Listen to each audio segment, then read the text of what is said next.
Hello friends. तो कैसे हैं आप सब लोग। तो गाइज आज हम स्टार्ट करने जा रहे हैं हमारा नया सब्जेक्ट यानी कि डायरेक्ट टैक्स।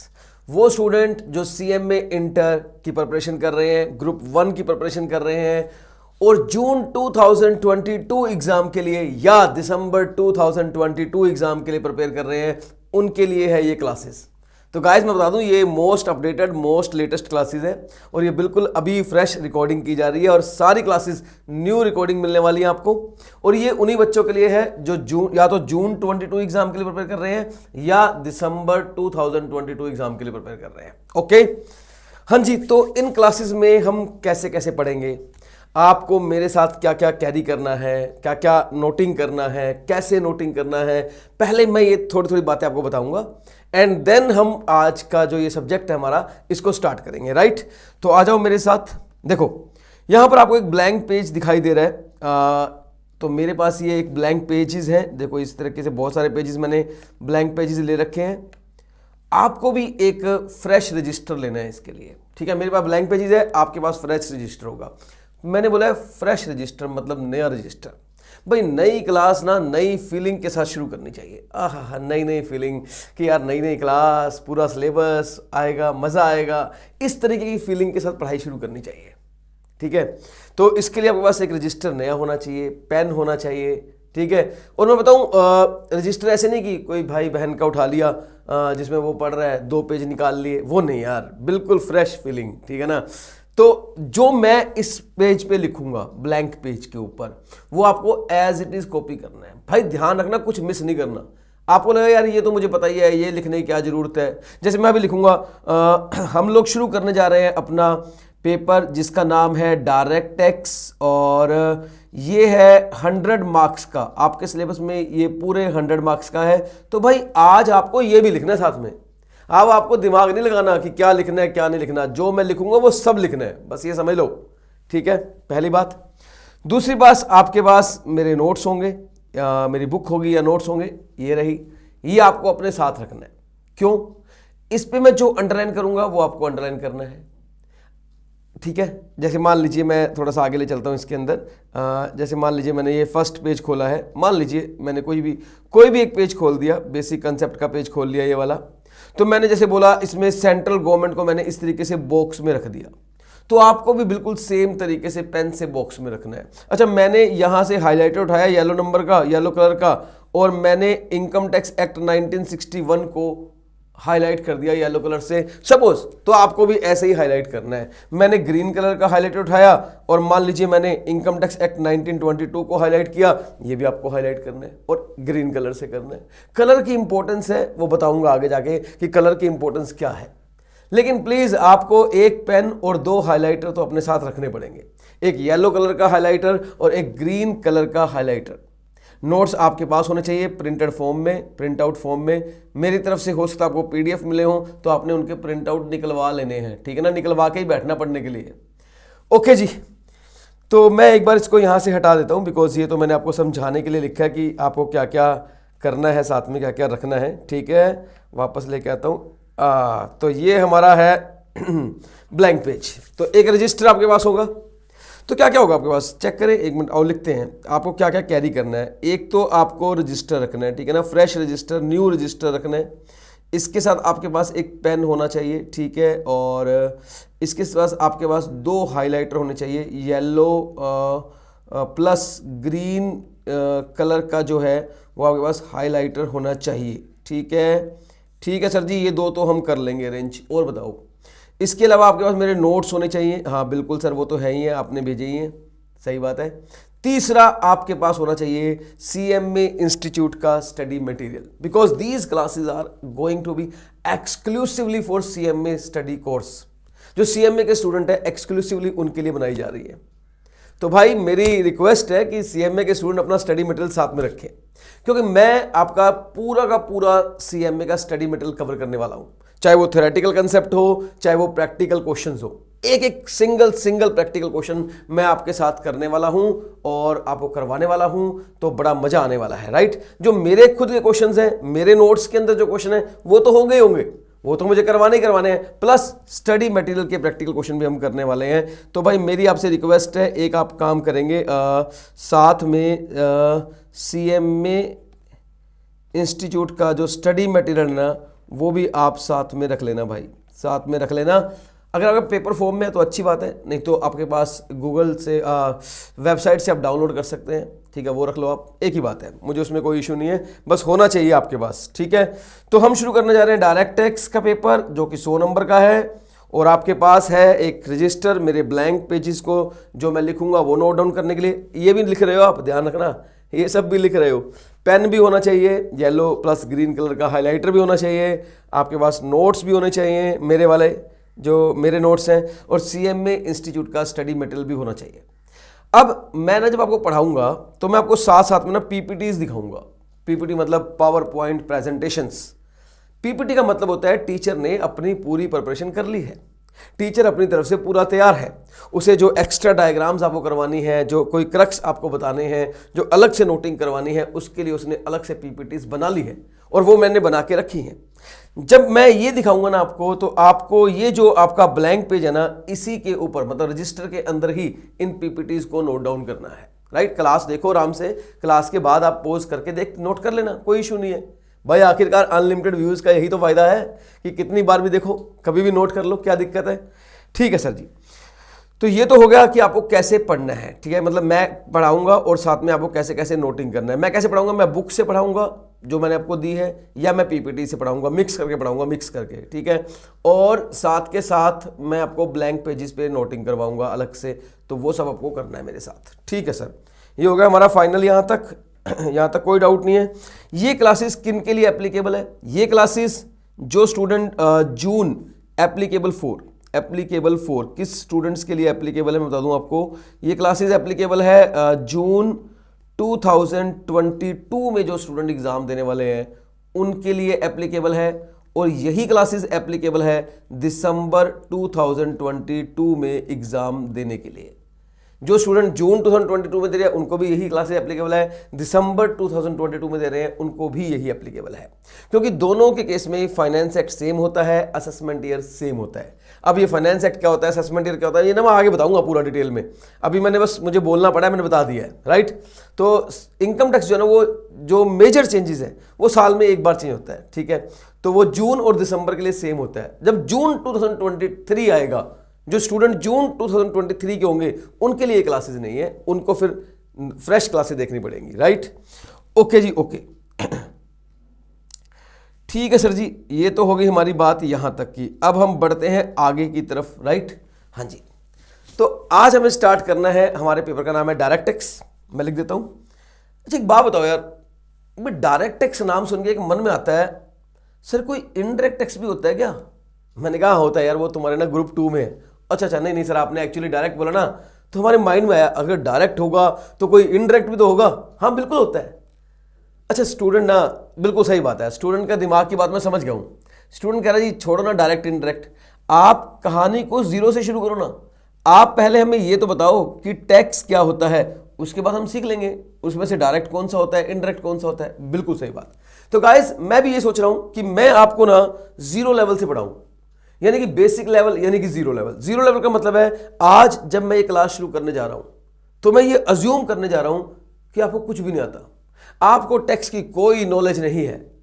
जब मैं फेस टू फेस पढ़ाता हूं ना तो एक स्टूडेंट खड़ा होकर बोलता है सर इसमें अज्यूम करने वाली कोई बात नहीं है, हमें सच में कुछ नहीं आता, हमारा लेवल सच में जीरो है। प्लीज आप बिल्कुल बिगिनिंग से पढ़ाना, कोई ऐसी अजम्पशन मत लेना कि हमें टैक्स के बारे में नॉलेज है, हमें कोई नॉलेज नहीं है। तो गाइस डोंट वरी, मैं आज की क्लास बिल्कुल जीरो से शुरू करने वाला हूं, बिल्कुल बेसिक, बिल्कुल बिगिनिंग से। लेकिन मेरी एक शर्त है एक शर्त है मेरी। वो शर्त क्या है? शर्त यह है कि जब मैं दूसरी क्लास लूंगा यानी कि सेकंड क्लास लूंगा तो मैं ये अज्यूम करूंगा कि आपको पहली क्लास वाला कंटेंट याद है, पहली क्लास वाले टॉपिक याद है। जब मैं तीसरी क्लास लूंगा तो आपको पहली और दूसरी क्लास याद है। जब मैं फोर्थ क्लास लूंगा तो आपको फर्स्ट, सेकंड, थर्ड क्लास का कंटेंट मटेरियल याद है। भाई इतना तो मेरा हक बनता है, इतना तो मेरा हक बनता है। आखिरकार मैं आपको हर क्लास में थोड़ा ना जीरो मानूंगा। अगर हर क्लास में जीरो मानूंगा तो फिर आखिर तक आप जीरो रह जाओगे, और मुझे आपको जीरो से हीरो बनाना है। तो जीरो से हीरो का सफर जीरो से शुरू जरूर होगा, लेकिन जीरो से नहीं चलता रहेगा, हीरो तक पहुंचने वाला है, राइट। तो गाइस लेट अस स्टार्ट। तो डायरेक्ट इंडायरेक्ट बाद में पढ़ेंगे, ठीक है ना। डायरेक्ट क्या होता है वो बाद में देखेंगे। आज हम सबसे पहले स्टार्ट करेंगे what is tax. Yes guys, what is tax. तो टैक्स क्या होता है इसके बारे में बात करते हैं। आइए एक बात मैं आपको और बता दूं, class is very much participative. हालांकि सब स्टूडेंट को लग रहा होगा सर ये तो रिकॉर्डिंग क्लास है, ये तो रिकॉर्डेड क्लास है, हम जो देख रहे हैं अपने घर बैठ के देख रहे हैं, पार्टिसिपेटिव कैसे, हम कैसे पार्टिसिपेट करेंगे। बिल्कुल करोगे, आपको पार्टिसिपेट करना है। मैं आपसे क्वेश्चन पूछूंगा और आपको वहां से बोलना है। आप बोलोगे सर हम अपने घर से बोलेंगे, आपको कैसे सुन जाएगा? सुन जाएगा मेरे भाई। जैसे कोई इंसान मन की आंखों से देख सकता है, वैसे हम मन के कानों से सुन भी सकते हैं। टीचर और स्टूडेंट का रिलेशन ना बड़ा गहरा रिलेशन होता है भाई साहब। उधर से आपने बोला और इधर मेरे कान तक बात पहुंच जाएगी, मैं सही कह रहा हूं बिल्कुल। तो ये बड़ी खास बात होती है। तो आपको ना बोलना है, आप टेंशन मत लो। अरे भाई मैं आप ही कह रहा हूं, जो मेरी वीडियो देख रहा है मैं आप ही कह रहा हूं। गाइज ये स्टूडियो रिकॉर्डिंग है, ये कोई लाइव बैच की मैंने रिकॉर्ड नहीं की चलते हुए की। मेरा लाइव बैच अलग चलता है, मैं उसको रिकॉर्ड नहीं करता हूं, क्योंकि मैं रिकॉर्डिंग वाले बच्चों को स्टूडियो रिकॉर्डिंग ही देता हूं अलग से। क्योंकि जो बच्चे लाइव में पढ़ते हैं उनका एनवायरनमेंट अलग होता है, और जो बच्चा घर पे रात को अकेला पढ़ रहा है, शायद रात को 12 बजे पढ़ रहा होगा, शायद आप 1 बजे क्लास देख रहे हो, उसका एनवायरनमेंट अलग होता है। वो चाहता है टीचर सीधा मुझसे बात करे। अब वो इसकी बातें उसकी बातों पे हंस रहा है, तो वो स्टूडेंट को मजा नहीं आता। वो कहता सर आप मेरे से बात करो डायरेक्ट, मैं आपकी क्लास सुन रहा हूं, मेरे से बात करो। तो भाई ये क्लास तो 1 to 1 है। स्टूडियो रिकॉर्डिंग का मतलब होता है 1 to 1। आप देखने वाले अकेले हो और मैं आप ही के साथ बोल रहा हूं, ये समझ लो, राइट। तो yes guys, let us start text. तो आपको बताना है, साथ में पार्टिसिपेटिव करना है। हाँ जी, तो क्वेश्चन है टेक्स्ट क्या होता है। सर एक बात बोलूं, मैं जब भी पूछ रहा हूं टेक्स्ट क्या होता है, जनरली स्टूडेंट का आंसर क्या आता है, सुनना। जनरली स्टूडेंट का आंसर क्या आता है, सर टेक्स्ट का मतलब ना जो हम गवर्नमेंट को पे करते हैं, जो एक तरह से हमें पेमेंट करनी पड़ती है, गवर्नमेंट हमें फैसिलिटीज देती है, उसके बदले में जो हम पे करते हैं, इस तरह के वर्ड्स आते हैं।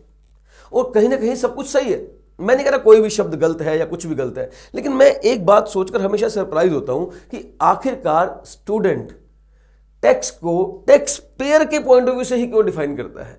जो आदमी टैक्स दे रहा है उसी के पॉइंट से क्यों डिफाइन करता है। ये टैक्स गवर्नमेंट को मिल भी तो रहा है, गवर्नमेंट के लिए टैक्स क्या है वो ये क्यों नहीं बताता भाई। आखिरकार मैं जब भी किसी से टैक्स पूछ रहा हूं, अभी भी आपने बताने की कोशिश करी होगी टैक्स, तो आपके मन में भी आया होगा टैक्स जो हम देते हैं, कभी ये नहीं सोचा कि गवर्नमेंट लेती है, तो गवर्नमेंट के पॉइंट ऑफ व्यू से टैक्स क्या है।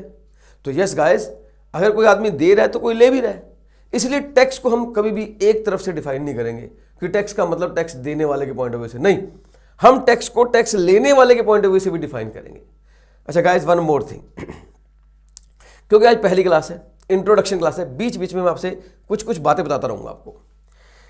गाइस ये जो हम पढ़ने जा रहे हैं ना, आज जो हम स्टडी कर रहे हैं, मैं आपको बता दूं, ये कोई रिवीजन बैच नहीं है, ये कोई फास्ट ट्रैक बैच नहीं है, ये आपका एक रेगुलर बैच है। ये आपका एक रेगुलर बैच है। रेगुलर बैच का मतलब है जहां पर आप सीखने वाले हैं इन डेप्थ नॉलेज, जहां पर आप लेने वाले हैं in depth knowledge. In depth knowledge का मतलब सर मैं एक एक टॉपिक को खोल के रख दूंगा, बाल की खाल निकाल के रख दूंगा, एक भी टॉपिक छोड़ने वाला नहीं हूं और बहुत डिटेल में लेने वाला हूं। सर ये अप्रोक्सीमेटली आप ये मान के चलो मोर देन 150 आवर चलने वाला है, मोर देन 150 आवर, एंड वो भी तब जब ये स्टूडियो रिकॉर्डिंग है। मोर देन 150 आवर्स हम टैक्स की नॉलेज लेने वाले हैं, टैक्स के बारे में पढ़ने वाले हैं। भाई आज अगर टैक्स की बात चले ना, तो मैं टैक्स को भी डिटेल में डिस्कस करूंगा। हाँ ये बात सच है कि जब चैप्टर खत्म होगा तो मैं इस पूरे चैप्टर की रिवीजन भी आपको अभी दे दूंगा साथ के साथ, सो दैट जब आप लास्ट में यूट्यूब पर मेरे साथ रिवीजन करेंगे एग्जाम डेज में, तो आप रिवीजन नहीं री रिवीजन कर रहे होंगे, री रिवीजन। यकीन मानो जिन स्टूडेंट ने क्लासेस खरीदी होती हैं, वो जब यूट्यूब पर रिवीजन करते हैं मेरे साथ, वो कहते हैं सर मजा ही आ गया, 2-3 बार तो आपके साथ पढ़ लिया था क्लासेस के अंदर, और 2-3 बार आपने रिवीजन करवा दिया, ऐसी की तैसी पूरा 100% तैयार हो गया। मैं सच कह रहा हूं, बस आप मेहनत करना, मेहनत से पीछे मत हटना, फिर आपके मार्क्स दिलवाना मेरी गारंटी है। तो इन डेप्थ नॉलेज पढ़ने वाले हैं, बहुत कंटेंट पढ़ने वाले हैं, इसलिए बिल्कुल रिलैक्स होकर बैठ जाओ, आराम से एक एक चीज को डिटेल में समझने की कोशिश करना, क्योंकि ये रेगुलर बैच है, कोई फास्ट ट्रैक बैच नहीं है। पूरा कंसेप्चुअली स्ट्रॉन्ग कर दूंगा आपको, परफेक्ट। हाँ जी, तो चलिए स्टार्ट करते हैं। व्हाट इज टैक्स, तो मैं आपको पीपीटी दिखाता हूं, ठीक है, पीपीटी में आ जाओ मेरे साथ। व्हाट इज टैक्स, सर सबसे पहले मैं डिस्कस करूंगा from the government point of view of tax. भाई आखिरकार सरकार की नजर में टैक्स क्या है। भाई सरकार को तो मिलता है, गवर्नमेंट को तो मिलता है। सर ये देखो, जो देश के लोग हैं, पीपल ऑफ इंडिया, उन्होंने कुछ लोगों को चुना। प्लीज मेरा सीक्वेंस समझना, देश के लोगों ने कुछ लोगों को चुना, और उन्हें बोला जी आपने देश चलाना है और हम आप लोगों को गवर्नमेंट कहेंगे यानी कि सरकार कहेंगे, आप लोगों को देश चलाना है। उन लोगों को जिनको चुना गया उन्होंने कहा ठीक है हम देश चला देंगे। देश चलाने का मतलब देखो आपको हमारे लिए हेल्थ की व्यवस्था करनी है, हॉस्पिटल्स बनाने हैं, आपको हमारे लिए एजुकेशन की व्यवस्था करनी है, आपको हमारे लिए पुलिस की व्यवस्था करनी है, डिफेंस की व्यवस्था करनी है, मतलब पूरा सिस्टम क्रिएट करना है। हम लोग सभी लोग इंडिया के आराम से जी सकें, अपने रोज डेली लाइफ को आराम से बिता सकें, इसके लिए सरकार आपको काम करना है। सरकार ने कहा ठीक है हम करेंगे, हम इकोनॉमिकली, फाइनेंशियली, सोशली, रिलीजियसली सब चीज़ों का ध्यान रखते हुए सारे सिस्टम क्रिएट करेंगे। लोगों ने कहा ठीक है इसीलिए हमने आपको चुना है। सरकार ने कहा तो पैसे, इन सब के लिए पैसे चाहिए, वो कहाँ से आएंगे? लोगों ने कहा वो भी आपको हम ही देंगे, पैसे भी हम आपको देंगे, लेकिन वो आपको हम टैक्स के रूप में देंगे। सरकार ने कहा फिर ठीक है। हालांकि सरकार कुछ छोटे मोटे बिजनेस भी करती है, बहुत ज़्यादा नहीं, जैसे रेलवे का हो गया, कुछ बिजनेस में भी इन्वॉल्व है, लेकिन वहाँ भी सरकार का मेन ऑब्जेक्टिव बिजनेस करना नहीं है, कंट्रोल करना है। कंट्रोल करना है, मेन ऑब्जेक्टिव बिजनेस नहीं है, मेन ऑब्जेक्टिव कंट्रोल है। जैसे रेलवे है, लोग इधर से उधर जा सकें, कम प्राइस पर जा सकें, इस तरीके से सरकार जो है बिजनेस भी करती है एक तरह से, लेकिन वो मेन ऑब्जेक्टिव नहीं है बिजनेस करना। तो लोगों ने कहा आप टेंशन मत लो, पैसे हम देंगे, पैसे की जिम्मेवारी हमारी है और वो आप हमसे ले लेना टैक्स के रूप में, ठीक है। तो सरकार ने बोला जी हम आपसे भीख नहीं मांगेंगे कि पैसे दे दो देश चलाना है, हम आपसे हक से मांगेंगे। उन्होंने बोला कोई दिक्कत नहीं है।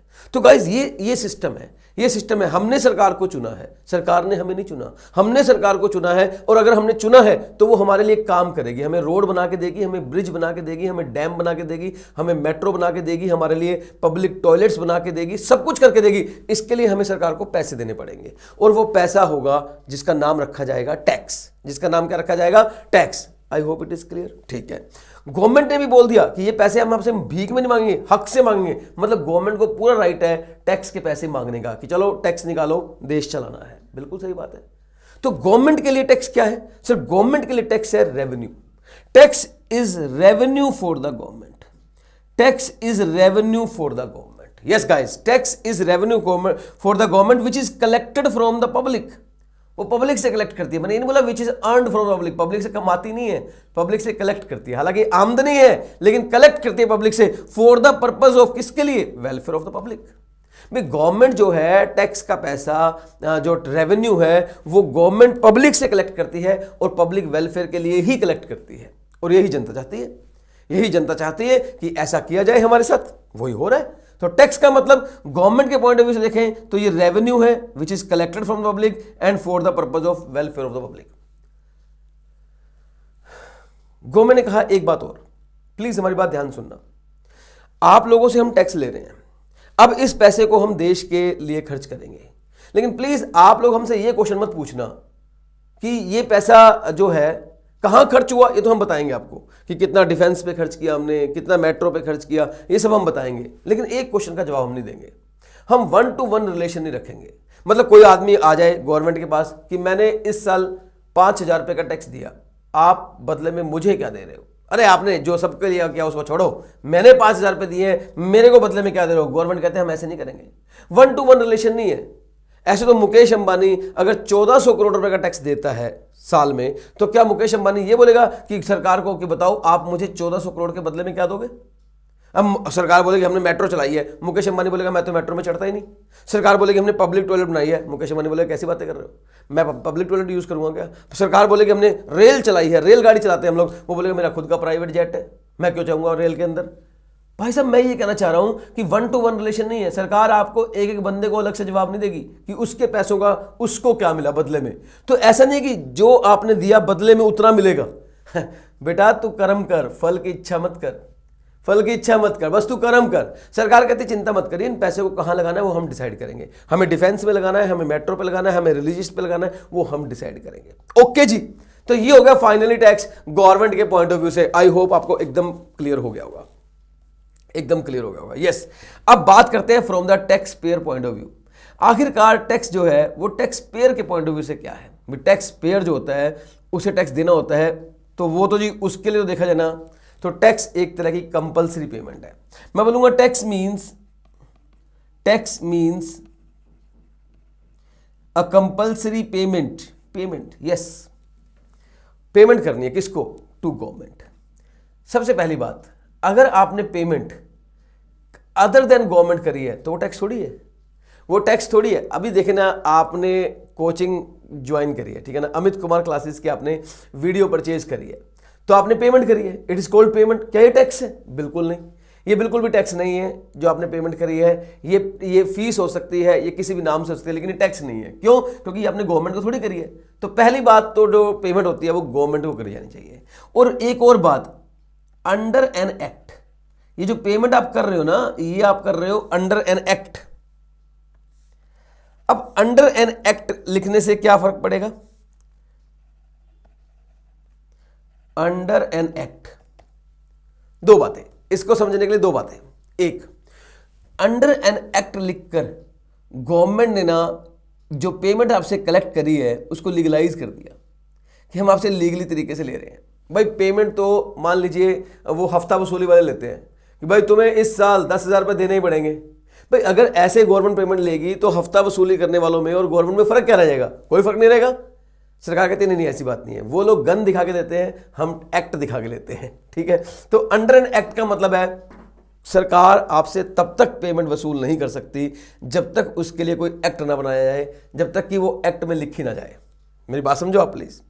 हमारे प्रधानमंत्री जो है हमारे प्रधानमंत्री मोदी जी हैं, मोदी जी का मन करे और वो सुबह सुबह आए, मेरे प्यारे भाइयों और बहनों आज से एक नया टैक्स शुरू कर रहे हैं, तो अपनी अपनी जेबें ढीली कर लो, आज सबसे शाम को हम टैक्स कलेक्ट करने वाले हैं। नहीं कर सकते मोदी जी, वो तब तक नहीं कर सकते जब तक कि वो इसके लिए एक्ट नहीं बनाएंगे। कोई भी टैक्स ना वसूला जा सकता है, ना लगाया जा सकता है किसी जनता के ऊपर, जब तक कि उसके लिए एक प्रॉपर लॉ ना बनाया जाए, प्रॉपर एक्ट ना बनाया जाए। I hope it is clear. तो गवर्नमेंट को जो कंपल्सरी पेमेंट करी है हमने अंडर एन एक्ट, और इसके बाद मैं ऐड करूंगा to support the nation, to support the nation. भाई साहब वर्डिंग तो समझना। सर मान लीजिए आपने ट्रैफिक लाइट तोड़ी और आपका चालान कट गया।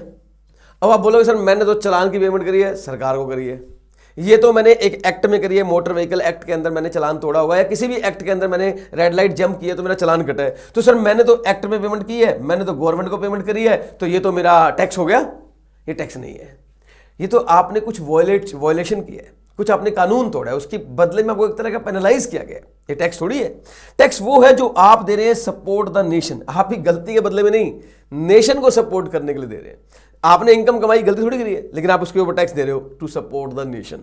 तो भाई साहब मेरी नजर में जो टैक्स का मतलब है वो है एक compulsory payment to the government, एक कंपल्सरी पेमेंट जो आप सरकार को करते हैं अंडर एन एक्ट, किसी एक्ट के अंदर टू सपोर्ट द नेशन, और नेशन को सपोर्ट करने के लिए करते हैं, उसे हम टैक्स कहते हैं। I hope it is clear. बहुत ज्यादा इसके ऊपर चर्चा करने की जरूरत नहीं है, फाइनली आपको पता लग चुका है कि टैक्स क्या होता है, ठीक है ना। तो from the government point of view tax का मतलब ये है, और टैक्स पेयर के पॉइंट ऑफ व्यू टैक्स का मतलब ये है। I hope it is clear. Yes sir, थोड़ी सी डिस्कशन और कर लें, थोड़ी सी कि टैक्स क्या होता है, डेफिनेशन पढ़ लें। चलो आओ। टैक्स एग्जैक्टली क्या होता है ना, टैक्स की बहुत सारी डेफिनेशंस है। हालांकि मैंने आपको टैक्स का मीनिंग बता ही दिया, लेकिन फिर भी बड़े सारे ऑथर्स हैं, वो कोई ना कोई डेफिनेशन टैक्स की लिख देते हैं। भाई अब उनको डेफिनेशन लिखने की चुल है, चुल मतलब मतलब उनको डेफिनेशन लिखने की लगी पड़ी है। वो कहते ना, वो लड़की कर गई चुल, ऑथर कर गए चुल, टैक्स की डेफिनेशन लिखे 3-4। तो मैंने क्या किया, जिस की डेफिनेशन मिली वहाँ से उठा के यहाँ लिख ली, मतलब कॉपी कर ली, ठीक है। और मैं आपको पढ़ा देता हूँ। ये 4-5 डेफिनेशन है, इसे पढ़ने के बाद ना कुछ खास नहीं होगा, बस आपके माइंड में टैक्स का थोड़ा सा और एरिया ब्रॉड हो जाएगा, ठीक है। तो आइए पढ़ते हैं। A tax may be defined as a pecuniary burden.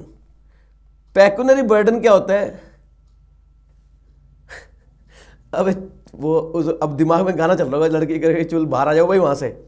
A tax may be defined as a pecuniary burden. Pecuniary burden का मतलब है financial burden. Financial burden sir इसका मतलब होता है कि जो टैक्स आपको देना ना वो आपके ऊपर एक फाइनेंशियल बर्डन है। मतलब ये नहीं कि आपको टैक्स देना है, आप कंबल लेके चले जाओ, भाई साहब कंबल रख लो, इस बार कंबल देने आया हूं, नहीं, टैक्स ही देना आपको। तो मतलब फाइनेंशियली देना है, पैसे देने हैं, पैसे, कैश कैश कैश। तो टैक्स में भी defined as a pecuniary burden which is laid upon individual property owner to support to government, ठीक है, टू सपोर्ट टू गवर्नमेंट। हालांकि इसमें लिखा हुआ है a payment exacted by the legislature authority, जो लेजिस्लेचर अथॉरिटी पेमेंट आपसे निकालती है उसे भी एक तरह से टैक्स ही कह रहे हैं। सही है। A tax is not a voluntarily payment और डोनेशन। ये जो टैक्स है ना, ये कोई आपने दिया हुआ दान नहीं है। टैक्स कोई वॉलेंटरली डोनेशन नहीं है, कॉन्ट्रीब्यूशन नहीं है, मेरा मन करेगा मैं करूंगा, तेरा मन नहीं करता तू मत दे भाई tax. Tax is a enforced contribution, आपको देना पड़ेगा। ये कंपल्सरी पेमेंट है। Remember the word compulsory payment. Compulsory payment का मतलब है अगर आपके ऊपर टैक्स बनता है तो भाई साहब आपको देना पड़ेगा। आपके पास चॉइस नहीं है कि मैं दूं ना दूं, मेरी मर्जी, देना पड़ेगा भाई साहब, देना पड़ेगा। तो tax is not a voluntarily payment और donation but an enforced contribution exacted permanent to legislature authority.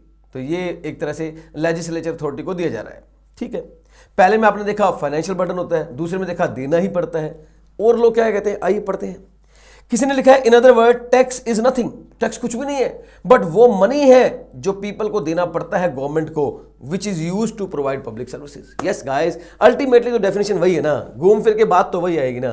तो डेफिनेशन में लिखा है tax is nothing but the money, वो मनी है which you have to pay to the government so that government can provide you the public services.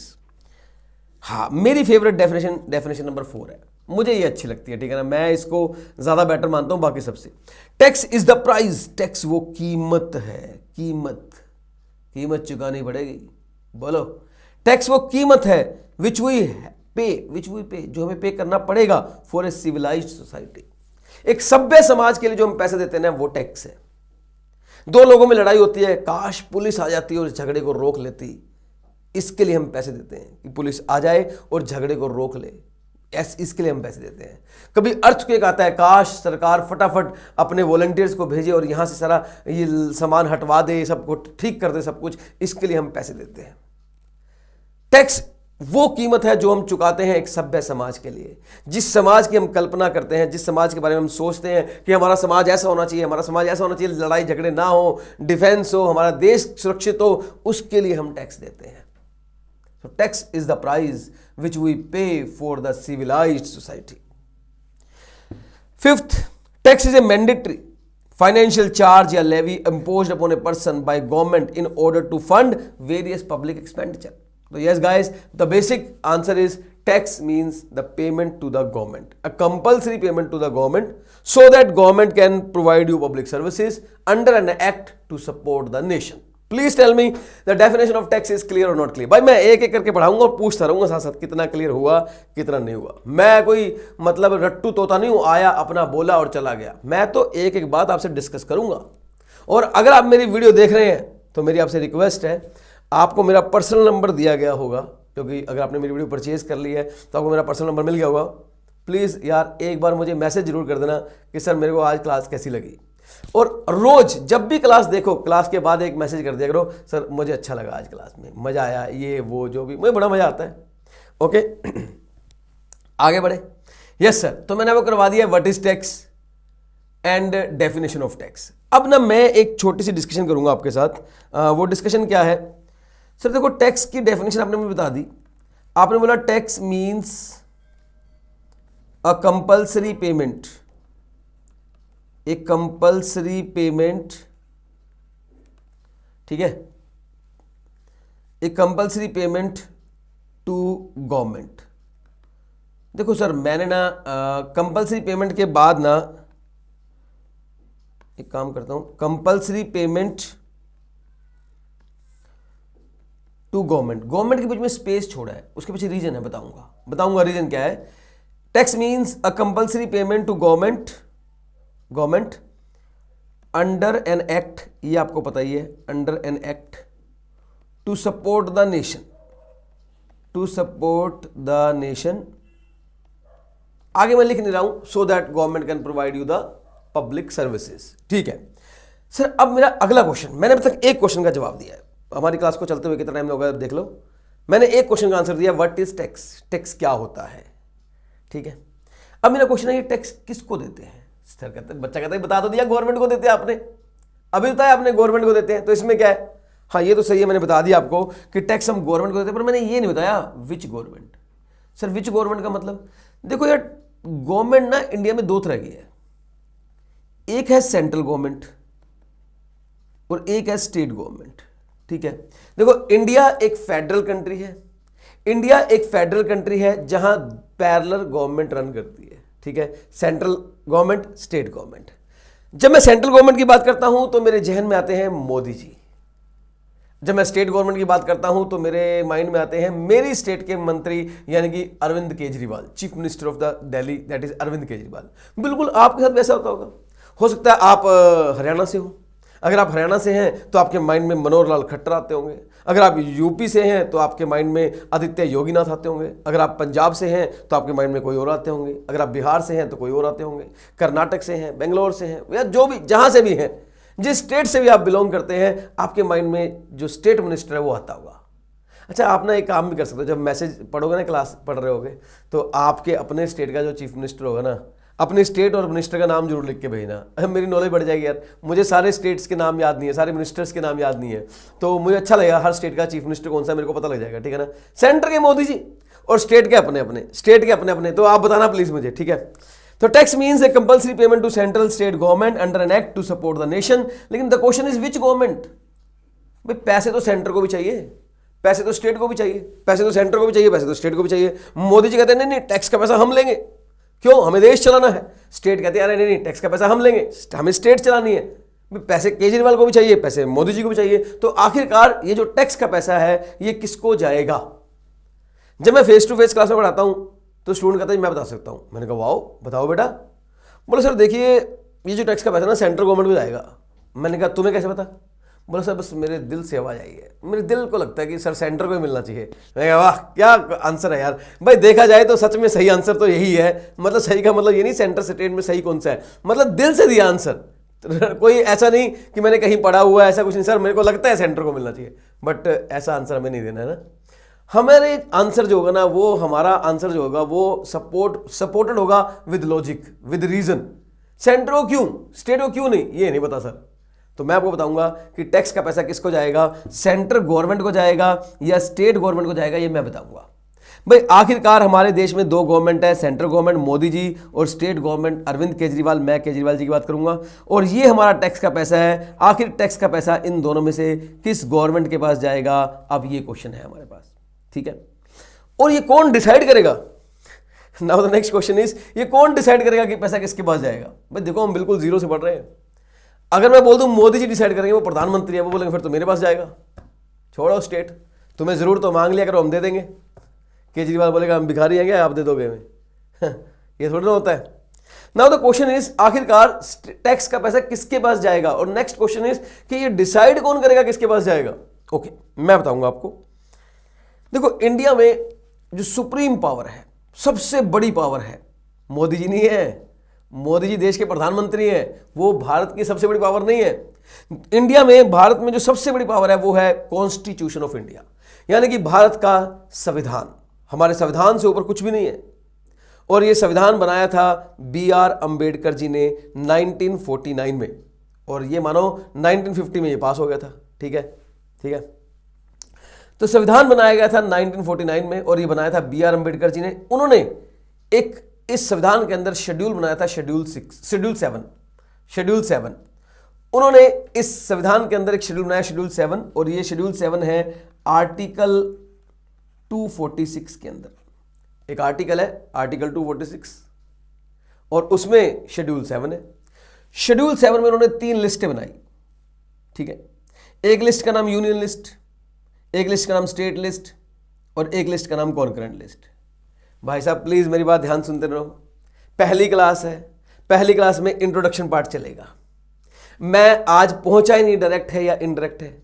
आप मेरी direct text वाली class पढ़ लो, आप मेरे ग्रुप 2 की क्लास पढ़ लो, इनडायरेक्ट की वो भी पहली क्लास सेम रहेगी लगभग। मतलब मैंने अलग रिकॉर्ड किया है लेकिन कंटेंट सेम रहेगा, क्योंकि मैं पढ़ा रहा हूं व्हाट इज टैक्स। मैं पढ़ा ही नहीं रहा डायरेक्ट क्या होता है, इनडायरेक्ट क्या होता है, वो तो मैं अगली क्लास में शुरू करूंगा। लेकिन ये बड़ा इंपॉर्टेंट है, इसके बिना बात नहीं बनेगी, समझ में आया। शेड्यूल 7 में 3 लिस्टें हैं सर। एक का नाम है यूनियन लिस्ट, एक का नाम है स्टेट लिस्ट, एक का नाम है कॉन्करेंट लिस्ट। अब मैं थोड़ा सा ना अजम्पशन लूंगा, आप प्लीज ध्यान सुना, मैं मतलब मजे लेने वाला हूं आपके। मोदी जी और केजरीवाल जी को ले चलते हैं 1950 में। हम आ गए हैं 1950 में, पुराने जमाने में आ गए हैं। इनफैक्ट 1949 में, थोड़ा सा और पीछे, 1949 में आ गए हम लोग, ठीक है, 1949 में। आप बोलोगे सर 1949 में केजरीवाल जी कैसी बातें कर रहे हो? अरे अज्यूम कर लो ना यार, अज्यूम। थोड़ी थोड़ी बातें सुननी पड़ती है, मसाला लगाना पड़ता है, तब भी बात समझ में आती है। अंबेडकर जी खड़े हैं, बोले ओ आज तो सेंटर और स्टेट दोनों आए हैं। मोदी जी बोले जी बिल्कुल जी। अंबेडकर जी, मैं मोदी जी मेरी तरफ से प्रणाम। अरविंद केजरीवाल जी, मोदी जी प्रणाम। हाँ जी आओ आओ बैठो बैठो। मोदी जी ने कहा देखो जी, जैसे कि आपको पता है टैक्सेस का पैसा सरकार को मिलना है, लेकिन ये तय नहीं हो पा रहा कि मुझे मिलेगा या केजरीवाल जी को मिलेगा, मतलब स्टेट को मिलेगा या सेंटर को मिलेगा। प्लीज़ आप ये तय कर दें। अंबेडकर जी ने कहा मैं यही कर रहा हूँ, आप वेट करो, बैठो, दिखाता हूँ आपको। अंबेडकर जी ने पीपीटी स्लाइड खोली। मैं जस्ट जोकिंग यार, कोई बुरा मत मान जाना कोई, प्लीज़ यार, मैं जस्ट क्लास को एंटरटेन करने के लिए सब कुछ कर रहा हूँ, नथिंग एल्स। अंबेडकर जी ने पीपीटी स्लाइड खोल दी। बोले देखो मोदी जी, मैंने 3 लिस्टें बनाई हैं। केजरीवाल जी प्लीज़ आप भी ध्यान दीजिएगा। मैंने 3 लिस्टें बनाई हैं। एक लिस्ट का नाम है यूनियन लिस्ट, एक लिस्ट का नाम है स्टेट लिस्ट, और एक लिस्ट का नाम है कॉन्करेंट लिस्ट। यूनियन लिस्ट में जो मैं पावर दे रहा हूं वो एक्सक्लूसिवली पावर दे रहा हूं मैं सेंट्रल गवर्नमेंट को, मतलब पावर एक्सक्लूसिवली सेंट्रल गवर्नमेंट का। मोदी जी खुश हो गए, हाँ मतलब हमें, बोले हाँ। देखिए मैं यूनियन लिस्ट में, इस लिस्ट में जिन जिन टैक्सेस का नाम लिखूंगा, जिन जिन टैक्सेस का नाम लिखूंगा, वो सारे टैक्सेस मोदी जी के हैं, वो सब टैक्सेस मोदी जी। हालांकि लॉ जो बनेगा उसके ऊपर वो मोदी जी नहीं बनाएंगे। मोदी जी एक्चुअली जो लॉ बनाने की पावर है वो प्रधानमंत्री जी के पास नहीं है। लॉ बनाएगी पार्लियामेंट, प्लीज ध्यान देना, लॉ बनाएंगी पार्लियामेंट। लेकिन पार्लियामेंट जब लॉ बना देगी तो वो अपनी पावर जो है टैक्स को लेवी एंड कलेक्ट करने की, वो पावर डेलीगेट कर देगी आगे सेंट्रल गवर्नमेंट को। ठीक है, तो क्लियर कर दिया अंबेडकर जी ने कि प्लीज इस स्लाइड को देखिए, आप प्लीज ध्यान दीजिए इस स्लाइड की तरफ, मैं क्या दिखा रहा हूं आपको। मैंने कुछ टैक्सेस के नाम लिखे हैं यूनियन लिस्ट में। ये टैक्सेस सिर्फ और सिर्फ मोदी जी के रहेंगे, मतलब पार्लियामेंट बनाएगी इनके ऊपर लो, और फिर बाद में मोदी जी इनका जो करना चाहें कर सकते हैं, वो मोदी जी के पास है। ठीक है, और ये एक्सक्लूसिव पावर है। एक्सक्लूसिव का मतलब होता है केजरीवाल जी कोई इंटरफेरेंस नहीं करेंगे इसके अंदर। प्लीज कोई स्टेट गवर्नमेंट इंटरफेरेंस नहीं करेगी, ये पूरी तरह से मोदी जी के हाथ में रहेगा। केजरीवाल जी का मुंह बन गया, ठीक है, कोई बात नहीं। मोदी जी खुश। फिर अंबेडकर जी बोले देखो अब है ये दूसरी स्टेट लिस्ट, इसमें भी पावर एक्सक्लूसिव रहेगी, और ये एक्सक्लूसिव पावर रहेगी स्टेट गवर्नमेंट के पास। ओ इस बार केजरीवाल जी खुश। उन्होंने बोला इस बार पावर जो है एक्सक्लूसिव स्टेट गवर्नमेंट के पास है। जिन टैक्सेस का नाम मैं स्टेट लिस्ट में लिखूंगा, इन टैक्सेस के ऊपर जितने भी लॉ, मतलब जो भी होगा वो स्टेट गवर्नमेंट का रहेगा, और सेंटर कोई इंटरफेरेंस नहीं करेगी। सेंटर को कोई मतलब नहीं है, वो अपना रेट ज्यादा करें, टैक्स का कम करें, वो उनकी मर्जी रहेगी, साफ सी बात है। और यहां पर भी लॉ बनाने की पावर केजरीवाल के पास नहीं है, केजरीवाल जी के पास नहीं है। पावर बना रहेगी स्टेट लेजिस्लेचर के पास। जैसे वहां पार्लियामेंट के पास होती है, स्टेट में स्टेट लेजिस्लेचर के पास पावर होती है। ये लॉ बनाएंगे, लॉ बनाने के बाद ये पावर जो है वो आगे डेलीगेट कर देंगे स्टेट गवर्नमेंट को। ठीक है, ओके जी, ओके ओके ओके। तो ये फाइनल हो गया। कॉन्करेंट लिस्ट में उनका नाम लिखा गया है जहां पर दोनों मिलकर लॉ बना सकते हैं, जहां दोनों लोग बना सकते हैं। ठीक है जी। अब मोदी जी इंतजार कर रहे हैं कि चलो अंबेडकर जी बताइए हमारे हिस्से में कौन कौन से टैक्स आते हैं, आखिरकार जनता से जो टैक्स लेने वाले हैं वो हमारे कौन कौन से हैं। अंबेडकर ने कहा शांति रखो, बता रहा हूं। सबसे पहला टैक्स सेंट्रल गवर्नमेंट के पास पावर है, और एंट्री नंबर 82। मोदी जी ने कहा जी ये एंट्री नंबर, बोले एंट्री नंबर कुछ नहीं है यार, जैसे हम रजिस्टर में कोई लिखते हैं तो एंट्री डाल देना, तो एंट्री नंबर 82 है। हाँ, स्टूडेंट के पॉइंट ऑफ व्यू से ये इंपॉर्टेंट है क्योंकि उनको तो 1 मार्क्स पेपर में आते हैं, तो एंट्री नंबर आपको याद रखना है। ठीक है, एंट्री नंबर 82 में उन्होंने लिखा, देखो क्या लिखा मोदी जी ने, सॉरी अंबेडकर जी ने, उन्होंने बोला एंट्री नंबर 82 में लिखा हुआ है taxes on income, taxes on income other than agricultural income, other than agricultural income. तो गाइस पहली entry that is entry number 82, जहां लिखा है इनकम पर जो टैक्स लगेगा, tax on income, of course income पर लगने वाला टैक्स, वो गया मोदी जी की झोली में। इनकम पर लगने वाला टैक्स यानी कि इनकम टैक्स गया मोदी जी के हाथ में, और ये बीएसएनएल का एक चौका। मोदी जी पूरे खुश, वाओ इनकम टैक्स हमारा है, हम लेंगे जनता से। केजरीवाल चुप है, ठीक है ठीक है, आपका है आप ले लो, हम कुछ नहीं बोलेंगे, हमारा है ही नहीं टैक्स ये वाला। बोले हाँ तुम्हारा नहीं है, ये हमारा टैक्स है। तो भाई मोदी जी को क्लियर कर दिया गया कि ये टैक्स आपका है, लेकिन मोदी जी को यह भी बोल दिया गया कि ये टैक्स आपका जरूर है, लेकिन एग्रीकल्चरल इनकम पर टैक्स आप नहीं लगाएंगे। मोदी जी बोले क्यों? बोले क्यों क्या होता है, हमने इनकम टैक्स आपको दिया। केजरीवाल ने पूछा क्यों, इनको क्यों? क्यों, क्या होता है? हम बोल रहे हैं आपको कि एग्रीकल्चरल इनकम पर टैक्स आप नहीं लगाएंगे, एग्रीकल्चरल इनकम पर टैक्स लगाने की पावर स्टेट के पास रहेगी। वो एंट्री नंबर उन्होंने बनाई है 46, जहां लिखा हुआ है taxes on agricultural income, taxes on agricultural income. हालांकि मैं बता दूं, कोई भी स्टेट गवर्नमेंट एग्रीकल्चरल इनकम के ऊपर टैक्स लगाती नहीं है। मरना है क्या स्टेट गवर्नमेंट को? हमारे देश के जो किसान हैं उनकी पहले इतनी बुरी हालत है यार, वो पहले इतने बुरे दौर से गुजर रहे हैं, मतलब कर्जे चढ़े हुए उनके ऊपर, फांसी लेके मर रहे हैं, कितने किसान परेशान हैं, और आप कहोगे उनके ऊपर टैक्स लगाएंगे? ऐसी की तैसी सरकार की। तो सरकार के पास पावर जरूर है एग्रीकल्चरल इनकम पर टैक्स लगाने की, वो भी सिर्फ स्टेट के पास, लेकिन कोई भी स्टेट गवर्नमेंट टैक्स लगाती नहीं है। सेंटर के पास तो पावर ही नहीं है। अच्छा, अगर आपने कभी भी इनकम टैक्स पहले सुना हो, मतलब मैं तो जीरो मान रहा हूं, लेकिन बाई चांस किसी भाई बंधु ने सुना हो, तो वो कह रहा सर मैंने तो ये पढ़ा था कि एग्रीकल्चरल इनकम ना माफ होता है। हाँ सर, मैंने सुना भी हुआ है एग्रीकल्चरल इनकम माफ होता है। मैं कहता हूँ बेटा माफ नहीं होता, इनकी औकात ही नहीं है टैक्स लगा सके। सेंटर कह रही है एग्रीकल्चरल इनकम पर टैक्स माफ होता है। अरे माफ क्या होता है? तुम लगा लोगे क्या? तुम लगा लोगे? तुम लिखो टैक्स होता है, लगा के दिखाओ। लगा ही नहीं सकते तुम, तुम्हारे पावर ही नहीं है, तुम्हें कॉन्स्टिट्यूशन ऑफ इंडिया ने पावर ही नहीं दी टैक्स लगाने की, तुम क्या लगाओगे? तो सर फिर वो एग्रीकल्चरल इनकम की बात इनकम टैक्स में करते क्यों है, कि वो माफ होता है ऐसे बोलते क्यों है? उसके पीछे की रीजन है, क्योंकि एग्रीकल्चरल इनकम को हमारी बाकी इनकम में जोड़ा जाता है फॉर द रेट पर्पस। ये वाली बात आपको अभी समझ में नहीं आएगी, जब हम इनकम टैक्स में आगे एग्रीकल्चरल चैप्टर पे पहुंचेंगे ना, तब समझ में आएगी। ठीक है, तो तब तक के लिए आप अपने मन को शांत रखो, दबाए रखो। ठीक है गाइस, तो मैंने आपको बता दिया है entry number 82 income tax other than agricultural income. ठीक है ना, तो ये पावर मिल गई मोदी जी को। तो पहला टैक्स मैंने बांट दिया है कि कौन सी गवर्नमेंट को जाएगा। प्लीज गाइस ध्यान रखना, मेरे पढ़ाने का सीक्वेंस क्या है। मैंने आज पढ़ाया what is tax, definition of tax, और तीसरा पॉइंट में पढ़ा रहा हूं tax to which government, tax to which government. ठीक है ना, तो income tax to the central government. Logic sir entry number 82 में लिखा हुआ है यूनियन लिस्ट में, बिल्कुल सही जवाब। गाइस जैसा कि आप जानते हैं आपके एग्जाम ऑनलाइन हो रहे हैं। ठीक है, फ्यूचर में ऑनलाइन ही होंगे, ऑफलाइन पैरेलल हो सकता है, कुछ अटेम्प्ट के लिए मिले और शायद ना मिले, मतलब ऑनलाइन के चांसेस ही ज्यादा है ना। तो मैं बताऊं आपको एमसीक्यू तो आएंगे पेपर में। तो भाई साहब कितने एमसीक्यू यहां बन सकते हैं? अब मेरी बात समझो, जब हम कभी पढ़ते हैं ना, तो हमें अपने एग्जाम को देखते हुए उस नजरिए से पढ़ना पड़ता है। भाई साहब नजर से बड़ी नजरिया होता है, बात समझ ना, नजर से बड़ा नजरिया होता है। आपको पता है पेपर में एमसीक्यू आएंगे, आप शुरू से ही पढ़ते वक्त माइंड लगा रहे हो कि यार ये वाला एमसीक्यू बन सकता है, ये वाला एमसीक्यू। अच्छे स्टूडेंट की यही निशानी होती है, अच्छे स्टूडेंट की यही निशानी होती है, वो समझ पूरा रहा है लेकिन अपने टारगेट को सेग्रीगेट भी कर रहा है, अलग भी करते जा रहा है। वो कह रहा है मैं सीख सब रहा हूं, लेकिन मुझे पता है पेपर किस तरह कहता है, मैं उस पॉइंट को अपने माइंड में अलग भी कर रहा हूं। मैंने कैसे बोला सर, मैंने देख लिया है, एग्जामिनर पूछ सकता है जो इनकम टैक्स होता है वो कौन सी एंट्री नंबर में आता है, हाँ वो कौन सी लिस्ट में आता है। List fill in the blank हो सकती है, यूनियन लिस्ट में आएगा या स्टेट लिस्ट में आएगा। ठीक है ना, ये कौन से शेड्यूल में लिखा हुआ है, 7 शेड्यूल में लिखा हुआ है। भाई साहब इस तरह के क्वेश्चन पेपर में आ सकते हैं। तो आपको MCQ fill in the blanks के माइंड से सोच के चलना है, बिल्कुल। हाँ जी सर, और मैं तो करवाऊंगा ही, टेंशन मत लो, मैं तो MCQ fill in the blanks खूब करवाने वाला हूं, आपको पता ही है। केजरीवाल जी बोले सर दूसरा टैक्स की बात कर लो प्लीज। अंबेडकर जी आप वो बताओ ना दूसरा टैक्स, ये तो हमारे यहां से गया।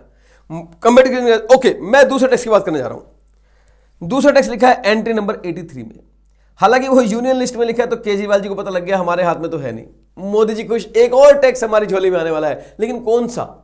सुनो, आपको पता है जब हम मान लीजिए यूएसए से इंडिया में कुछ इंपोर्ट करते हैं, यूएसए से इंडिया में कुछ इंपोर्ट करते हैं, यानी कि यूएसए से इंडिया में कुछ मंगाते हैं, तो हमें एक टैक्स देना पड़ता है जिसका नाम होता है इंपोर्ट ड्यूटी। यस सर हमें मालूम है, यस सर हमें मालूम है। जब हम फॉरेन कंट्री से कुछ इंडिया में इंपोर्ट करते हैं तो हमें एक टैक्स देना पड़ता है जिसका नाम होता है इंपोर्ट ड्यूटी। और जब हम इंडिया से मान लीजिए चाइना में, चाइना छोड़ो यार, इन्होंने ऐसी तैसी कर रखी है, वायरस लाकर किसी और को भेज देते हैं। चाइना से जापान में हम एक्सपोर्ट करते हैं तो जनरली टैक्स नहीं लगता, लेकिन कुछ गुड्स ऐसी है जिन पर आज भी एक्सपोर्ट ड्यूटी लगती है, तो हमें पे करनी पड़ती है गवर्नमेंट को एक्सपोर्ट ड्यूटी। आपको पता है ये ड्यूटी भी एक टैक्स होता है, ये ड्यूटी भी एक तरह का टैक्स है। भाई टैक्स को ना नाम से मत पहचानना। कई लोग बोलते हैं टैक्स का मतलब जिस पे टैक्स हो, जिसका नाम ही टैक्स हो।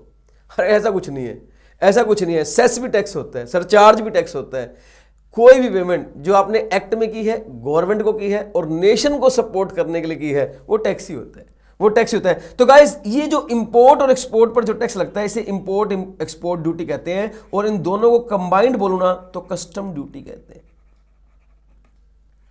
हाँ जी, तो नेक्स्ट क्वेश्चन ये था कि आखिरकार कस्टम ड्यूटी किसको मिलेगी, कस्टम ड्यूटी किसको मिलेगी, ये क्वेश्चन है। अब आप बताओ यार, मैं आपसे जानना चाहता हूं, आप मेरे क्लास देख रहे हो, अपना रेगुलर बैच पढ़ रहे हो, मुझे एक बार बताओ, लोकल मैटर है क्या, ये इंटरनेशनल मैटर है? सर कैसी बातें करो, यूएस से इंडिया, इंडिया से जापान, इंटरनेशनल मैटर है। तो भाई साहब स्टेट के हाथ में होना चाहिए इसका कंट्रोल या सेंटर के हाथ में होना चाहिए? सर इसका तो सेंटर के हाथ में होना चाहिए, और इसीलिए यूनियन लिस्ट में एंट्री नंबर 83 में लिखा गया कस्टम ड्यूटी, कस्टम ड्यूटी। हाँ जी, हालांकि मैंने कस्टम लिख रखा है तो एक ही बात है, कस्टम ड्यूटी या कस्टम टैक्स, कस्टम एक्ट, जो मर्जी बोल लो, कस्टम ड्यूटी।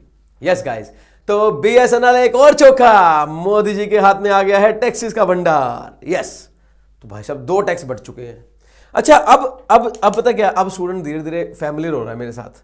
वो कह रहा है सर अब दोबारा पूछना वो क्वेश्चन, टैक्स कौन सी गवर्नमेंट को जाता है? मैंने कहा बताओ टैक्स कौन सी? अरे सर ये पूछो कौन सा टैक्स कौन सी गवर्नमेंट को जाता है। एक्चुअली टैक्स कौन सी गवर्नमेंट को जाता है ये क्वेश्चन नहीं बनता, कौन सा टैक्स कौन सी गवर्नमेंट को जाता है, टैक्स के हिसाब से बटा हुआ है कौन सी गवर्नमेंट को जाता है। बिल्कुल सही बात। ओके, 2 बट गए। केजरीवाल जी बोले देखिए अंबेडकर जी, कुछ हमारे हिस्से में भी दे दीजिए, कुछ हमें भी दे दीजिए, या हम ऐसे ही बैठे रहेंगे। अंबेडकर जी ने कहा नहीं नहीं, आपको भी मिलेगा टैक्स, चिंता मत करो। चलिए मैं बताता हूं अब नेक्स्ट टैक्स कौन सा है, वो बड़े ध्यान सुनना भाई, वो बड़े ध्यान सुनने वाला है। इंडिया में अगर कोई बंदा मैन्युफैक्चरिंग करता है या कोई बंदा इंडिया में प्रोडक्शन करता है, हाँ सही है, या कोई मैन्युफैक्चरिंग करता है या कोई प्रोडक्शन करता है, तो मैन्युफैक्चरिंग या प्रोडक्शन करने पर इंडिया में एक टैक्स देना पड़ता है जिसका नाम है एक्साइज ड्यूटी। एक्साइज ड्यूटी भाई मैं 0 मान रहा हूं, मुझे नहीं पता, आपको पता ही नहीं पता बात, मैं तो 0 से बता रहा हूं, मैं ये मान रहा हूं आपको कुछ नहीं पता। तो इंडिया में अगर कोई आदमी मैन्युफैक्चरिंग करेगा या कोई प्रोडक्शन करेगा तो उसे पे करना पड़ता है एक्साइज ड्यूटी। और यकीन मानना आज ही क्लास का मैं कोई नहीं बोल रहा कि मैंने डायरेक्ट टैक्स शुरू नहीं किया अभी तक, मैं तो अभी टैक्स पे अटका हूं। जब मैं टैक्स से निकलूंगा तो मैं डायरेक्ट टैक्स में आऊंगा, फिर डायरेक्ट टैक्स से मैं इनकम टैक्स में आऊंगा, और फिर इनकम टैक्स में मैं चैप्टर्स पे आऊंगा। समझ आया पॉइंट? मेरा सीक्वेंस बिल्कुल क्लियर है, मेरा विजन बिल्कुल क्लियर है, मेरा माइंड बिल्कुल क्लियर है, आप अपना मेरे साथ क्लियर कर लो।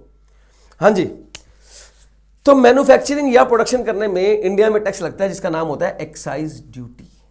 ठीक है सर जी। केजरीवाल जी ने कहा सर ये हमें दे दो, मोदी जी ने कहा नहीं नहीं नहीं नहीं, एक्साइज ड्यूटी तो हम ही लेंगे भाई। इंडिया में लाखों करोड़ों चीजें मैन्युफैक्चरिंग होती हैं, सब पर एक टैक्स बनता है जिसको बोलते हैं एक्साइज ड्यूटी। वो केजरीवाल जी कैसे ले लेंगे? ना ना ना, वो तो हम ही लेंगे। केजरीवाल जी बोले नहीं नहीं, ये देखो देखो देखो, आपको मोदी जी 2 टैक्स पहले मिल चुके हैं, अब ये हमारा है। कि मोदी जी कह रहे हैं नहीं भाई ये हमारा है। अंबेडकर जी ने कहा आवाज नीचे, चुप हो जाओ, लड़ो मत, मैं डिसाइड करूंगा ना। केजरीवाल जी ने कहा देखो जी इस बार आपको हमें देना ही पड़ेगा। अच्छा, केजरीवाल जी ने बोला जी सुनो अंबेडकर जी बात सुनो, आप एक काम करो, इंडिया में लाखों चीजें मैन्युफैक्चरिंग होती है, उन सब पर एक्साइज ड्यूटी बनती है। जैसे कुर्सी मैन्युफैक्चरिंग होती है, chair, table, fan, Handycam, laptop, heater, सब कुछ, गीजर, एसी, सब चीजें मैन्युफैक्चरिंग होती है ना? बोले हाँ। सब पर एक्साइज ड्यूटी बनती है ना? बोले हाँ। बोले आप एक काम करो, हमें सिर्फ 3 आइटम पर दे दो एक्साइज ड्यूटी, बाकी सारी मोदी जी को दे दो। मोदी जी खुश हुए, बोले हाँ ठीक है, अगर केजरीवाल जी खुद ही कह रहे हैं कि उन्हें सिर्फ 3 आइटम पर चाहिए, 3 गुड्स मैन्युफैक्चरिंग पर, केजरीवाल जी बोले बस 3 गुड्स के मैन्युफैक्चरिंग पर हमें दे दो, और बाकी जितनी भी इंडिया में गुड्स मैन्युफैक्चरिंग होती है सब पर जो एक्साइज ड्यूटी बनेगी वो मोदी जी को दे दो। अंबेडकर जी बोले मोदी जी बोलो कर देने की बात? बोला हाँ कर दो कर दो। 3 गुड्स ना, देखो 3 से ज्यादा नहीं। केजरीवाल जी ने कहा मुझे बस 3 ही गुड्स पे चाहिए, 3 गुड्स की मैन्युफैक्चरिंग की ड्यूटी मेरी और बाकी सारी मोदी जी की। बोले डन। तो अंबेडकर जी ने कहा केजरीवाल जी पहले आप ही बताओ आपको कौन सी 3 गुड्स हैं जिनके मैन्युफैक्चरिंग पर एक्साइज ड्यूटी आपको चाहिए? तो 3 गुड्स, मैं बोलूंगा 3 गुड्स हैं जिनकी मैन्युफैक्चरिंग पर जो एक्साइज ड्यूटी बनेगी वो स्टेट गवर्नमेंट को जाएगी। ये बात हो गई फाइनल, ये बात फाइनल हो गई भाई। ठीक है, आपको बता दूं 3 गुड्स कौन सी है। केजरीवाल ने बोला जी पहली गुड्स मुझे चाहिए alcoholic liquor, alcoholic liquor for human consumption. Modi ji समझ गए कि ये असली चीज मांग के ले गया, सबसे ज्यादा पैसा कमाने वाला काम ये ले गया। मोदी जी बोले अरे यार सोचा ही नहीं था ये मांग लेगा। Alcoholic liquor for human consumption, यानी कि शराब, शराब वो जो ठेकों पे मिलती है वो शराब नहीं। अच्छा सुनो, शराब लीकर जो होती है ना वो मेडिसिन में भी डलती है, पता आपको? कोरेक्स की शीशी आती है, बेनिड्रिल, कफ सिरप, जितने भी होते हैं उन सब में लीकर होती है। अबे पी मत जाना, ठीक है? तो वो जो लीकर है वो उस पर नहीं बोला केजरीवाल ने, बोला नहीं नहीं वो नहीं चाहिए। हार्पिक, हार्पिक टॉयलेट साफ करने के लिए हार्पिक यूज होता है, उसमें भी लीकर होती है, वो भी नहीं चाहिए। वो शराब जो आदमी पीता है, शराब के नाम से पीता है, और वो जो ठेकों पे मिलती है। इंडिया में ना बड़ा बदनाम सा शब्द है ठेका, ठीक है? बदनाम सा है मतलब थोड़ी अजीब सी भीड़ लगी होती है वहाँ, थोड़ा सा मतलब अजीब सा एनवायरनमेंट होता है ना, ठीक है? तो ठेकों में जो शराब मिलती है वो हमें चाहिए, जैसे बियर, विस्की, वाइन, जिम, वो क्या होता है, जिन, रम, वो पता नहीं क्या क्या होता है, बहुत सारी चीज़ें होती हैं ऐसी, तो वो टकीला है ना, ऐसा बहुत कुछ होता है, तो वो सब उन पर हमें चाहिए। तो अब तो मोदी जी ने वादा कर दिया कि ले लो 3 गुड्स पे, अंबेडकर जी ने कहा दिया। भाई साहब यकीन मानो जो केजरीवाल जी है वो ये समझ लो हुक्म का इक्का मांग के ले गए, क्योंकि शराब एक ऐसी चीज है जो रिसेशन फ्री प्रोडक्ट है। भाई साहब जो फेल है वो भी यही मिलेगा, जो पास वाला बच्चा है वो भी यही मिलेगा, सीधी सी बात है, ठीक है? दूसरी बोले अब बताओ क्या चाहिए? बोला दूसरा मुझे चाहिए ओपीएम। ओपीएम होती है अफीम। बच्चा कहता है ये अफीम तो इलीगल है। अरे अफीम इलीगल है तो क्या हुआ, अफीम के ऊपर टैक्स तो लीगल है। मेरे भाई इनकम लीगल हो या इलीगल हो टैक्स लगता है। और हमने बोला प्रोडक्शन पे टैक्स लगेगा, हमने कब बोला उसका यूज कितना है, कहाँ किया जा रहा है, लीगल किया जा रहा है, इलीगल। अगर अफीम की खेती होगी, आपको पता होगा अफीम की खेती होती है, देख लो यार उड़ता पंजाब पहला सीन है। अगर अफीम की खेती होती है तो उस खेती के ऊपर जो प्रोडक्शन होती है उस पर भी एक्साइज ड्यूटी लगती है। यस गाइज, और वो लगी केजरीवाल जी के बाद। और तीसरा है नैरकोटिक्स। लो जी, और कुछ बचा है? नैरकोटिक्स मतलब चरस, गांजा, हीरोइन। हीरोइन वो नहीं, हीरोइन मतलब हीरोइन, ठीक है? तो चरस, गांजा, हीरोइन, तो ये सब केजरीवाल जी को चाहिए। मोदी जी बोले बचा क्या, अब ये टेबल पर जो एक्साइज बनेगी वो हम ले लेंगे, पंखों पे बनेगी ये ले लेंगे, क्या बचा यार? असली चीज तो ले गया ना केजरीवाल। केजरीवाल ने कहा जी ऐसी बात नहीं है, मोदी जी प्लीज नाराज मत होइए, मैंने 3 ही लिए हैं, एक चीज मैंने छोड़ दिया आपके पास और वो सबसे पैसा कमाने वाली है। मोदी जी ने कहा क्या क्या क्या? बोले टबैको, यानी कि सिगार, सिगरेट, तंबाकू, गुटखा, जर्दा, चैनी खैनी, चैन से मजा लो, ये सब तो मैंने बोले ही नहीं। मोदी बोले अच्छा वो रह गया, वो हमारा है? बोले हाँ वो आपका है। देखो तो मोदी जी के हिस्से में क्या आया? मोदी जी के हिस्से में आया tobacco and other goods. Tobacco and other goods. अब एंड वैसे देखो लिखने को मैं यहां पर खाली अदर गुड्स भी लिख सकता था, तब भी एक ही मतलब बनता कि बाकी सब इसमें आ गया, लेकिन मैंने टबैको इसलिए लिख दिया क्योंकि टबैको एक मेजर रेवेन्यू आइटम है। तो इनकी मैन्युफैक्चरिंग पर जो ड्यूटी आएगी ना, एक्साइज ड्यूटी आएगी, वो आएगी सेंटर के पास, और इनके ऊपर जो एक्साइज ड्यूटी आएगी वो जाएगी स्टेट गवर्नमेंट के पास, ठीक है? और ये वाला मैटर लिखा हुआ है यूनियन लिस्ट में, यूनियन लिस्ट में, और ये वाला मैटर लिखा हुआ है स्टेट लिस्ट में। हाँ सर सही बात है। और ये वाला मैटर लिखा हुआ है एंट्री नंबर 51 में, और ये वाला मैटर लिखा हुआ है एंट्री नंबर 84 में। Yes guys please tell me, excise duty का बंटवारा समझ में आया नहीं आया? ओ भाई घरों में बंटवारा नहीं होता घरों में बंटवारा नहीं होता भाई, ये स्कूटर मेरा, कार तेरी, ये हो रहा है। अंबेडकर जी बंटवारा कर रहे हैं टैक्सेस का, कुछ सेंटर को मिल रहे हैं, कुछ स्टेट को मिल रहे हैं, कुछ ऐसा बंटवारा हो रहा है। तो यस गाइस मैंने बता दिया एक्साइज ड्यूटी का जो टैक्स है वो कैसे कैसे बटेगा। देख लो आप, देख लो, ये है सेंटर। देखो मैंने सेंटर लिखा नहीं है, तो क्या हुआ? जब ये यूनियन लिस्ट में पावर है तो नेचुरली बात है सेंटर का ही है, सेंटर एक्साइज ड्यूटी, ठीक है? अब आगे वाले मत पढ़ो, एक बार ये छोड़ दो, आप यहां पढ़ो ये टैक्स ऑन एग्रीकल्चरल इनकम, और ये एंट्री नंबर 51 है जो कि आपको this is the basically excise duty on alcoholic liquor for human consumption, opium and narcotics. ये जाएगा स्टेट गवर्नमेंट के पास, ये जाएगा स्टेट गवर्नमेंट के पास, ये जाएगा स्टेट गवर्नमेंट के पास, ठीक है? और बाकी गुड्स के ऊपर जो जाएगा वो जाएगा सेंटर के पास। सही है सर। अच्छा मैं आपसे एक क्वेश्चन पूछूंगा, आपको और ज़्यादा क्लैरिटी आ जाएगी। अच्छा आप बताओ, ये जो होता है बियर, विस्की, वाइन, रम, जिन, जो भी होता है, इनके rate all over India same होते हैं या हर स्टेट में अलग अलग होता है? स्टूडेंट कहता है जी इनके रेट ना हर स्टेट में अलग होते हैं। दिल्ली में महंगी है, हरियाणा में सस्ती है, गोवा में बहुत सस्ती मिलती है दारू।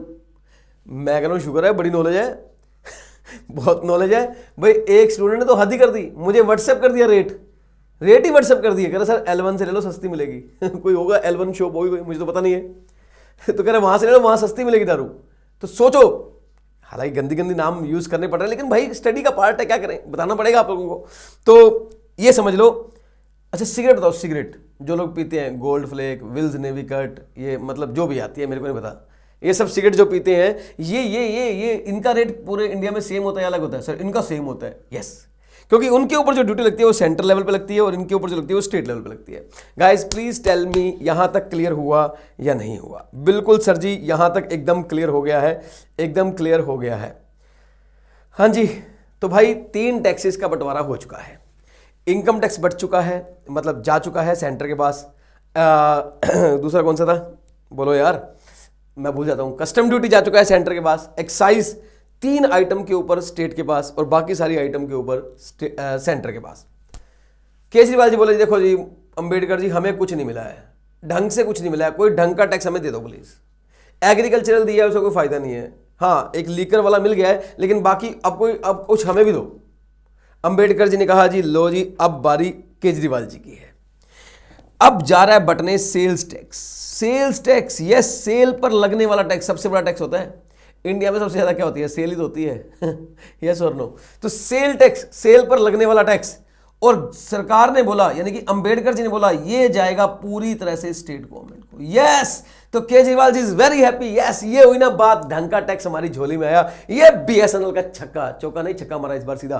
पूरा स्टेट सेल टैक्स जो है वो स्टेट गवर्नमेंट को मिलेगा।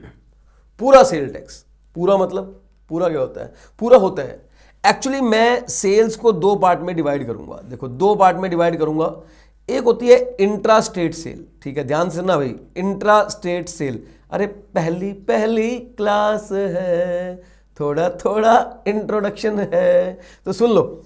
एक होती है इंट्रा स्टेट सेल।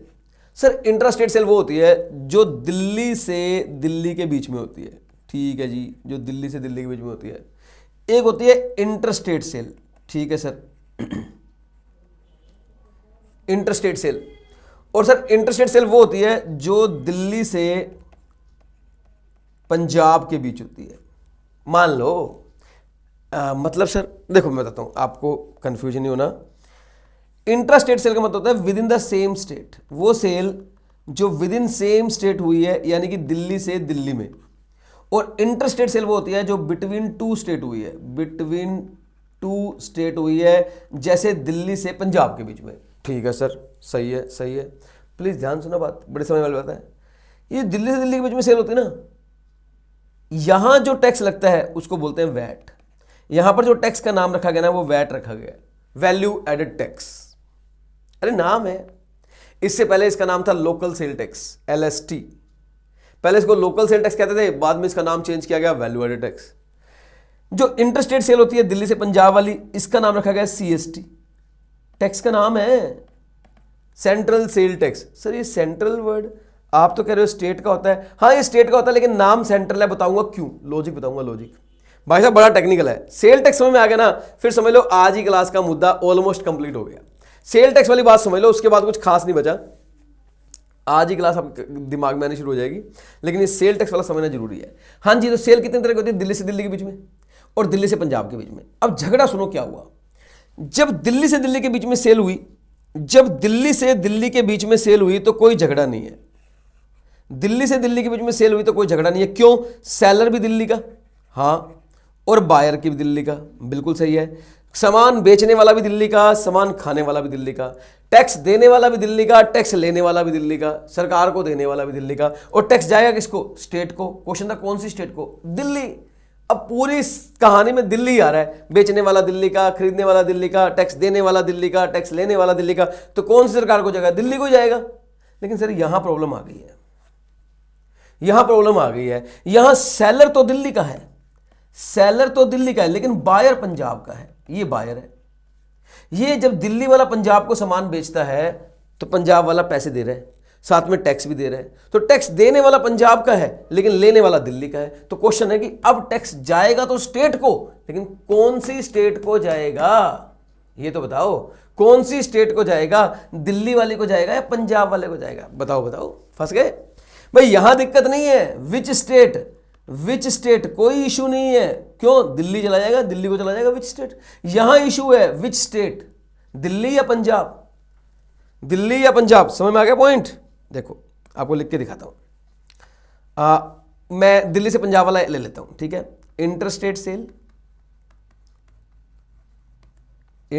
सेल यानी कि between two state sale, between two states जो होती है। Let us take an example, Delhi और पंजाब। ये बायर है पंजाब का और ये सेलर है दिल्ली का। यहां दिल्ली गवर्नमेंट है और यहां पंजाब गवर्नमेंट है। ध्यान देना, ध्यान। इस बंदे ने इसको सामान बेचा, सेल करी 100 रुपए की, सेल टैक्स लिया मान लो 10 रुपए, टोटल लिए 110 रुपए। इसने ये 110 रुपए दे दिए इसको।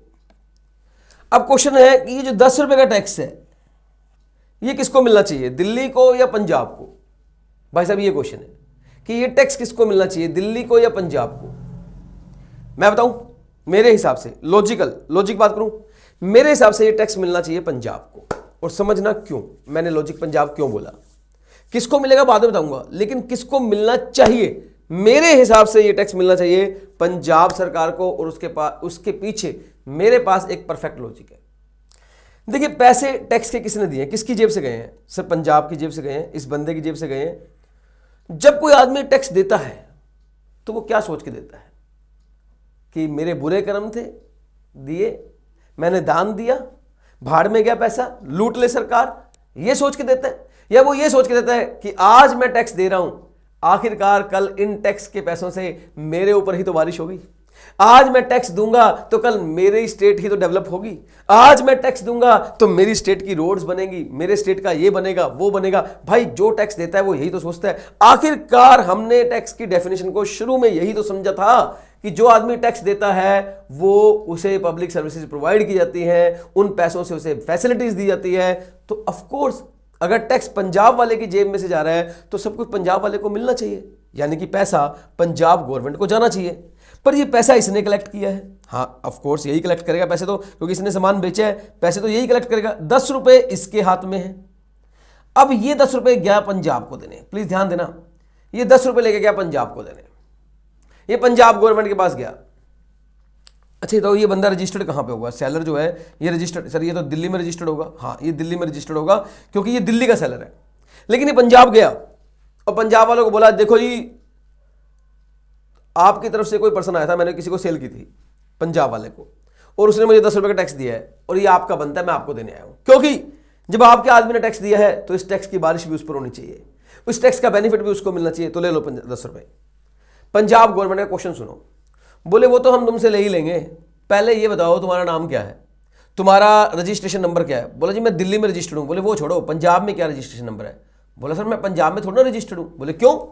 अरे भाई जो आदमी पंजाब गवर्नमेंट को टैक्स देने आएगा उसका रजिस्ट्रेशन, उसकी रजिस्टर्ड नहीं होना चाहिए पंजाब में।